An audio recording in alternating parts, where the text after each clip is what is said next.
ఇక కడప టీడీపీలో అసమ్మతి సెగలు తారాస్థాయికి చేరాయి. ఎమ్మెల్యే మాధవిరెడ్డి, జిల్లా అధ్యక్షుడు శ్రీనివాస్ రెడ్డిలకు వ్యతిరేకంగా మరో వర్గం నిరసన వ్యక్తం చేస్తోంది. టీడీపీ సీనియర్ నేత కృష్ణారెడ్డి ఆధ్వర్యంలో సీనియర్ నాయకులు, కార్యకర్తలు దేవుని కడప శ్రీ లక్ష్మీ వెంకటేశ్వర స్వామి ఆలయంలో ప్రత్యేక పూజలు నిర్వహించారు. ఎమ్మెల్యే మనస్సు మారాలని మొక్కుకున్నారు.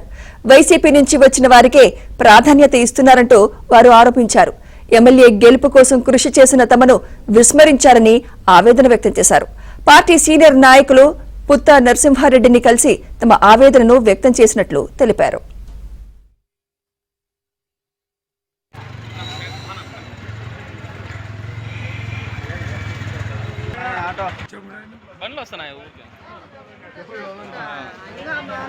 తెలుగుదేశం పార్టీలో చీలికలేమీ ఏర్పడలేదు.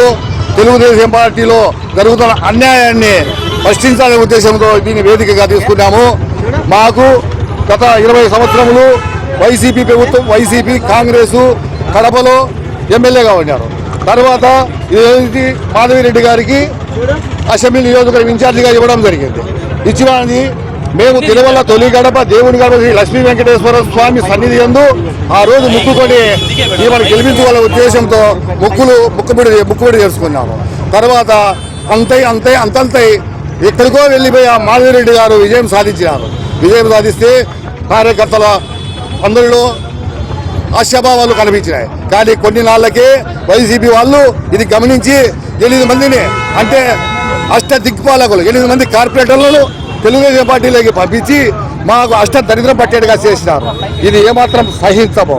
వారు వాళ్ళ భూములు వైసీపీ ప్రభుత్వంలో వారు సంపాదించుకున్న భూములను కాపాడుకునేదానికి, వాళ్ళు కబ్జాలు చేసిన వాళ్ళ అవినీతిని కప్పిపుచ్చుకునేదానికి వాళ్ళు మా పార్టీలోకి వచ్చినారే కానీ వేరే రకంగా మా పార్టీకి అయితే మేలు చేసేదానికి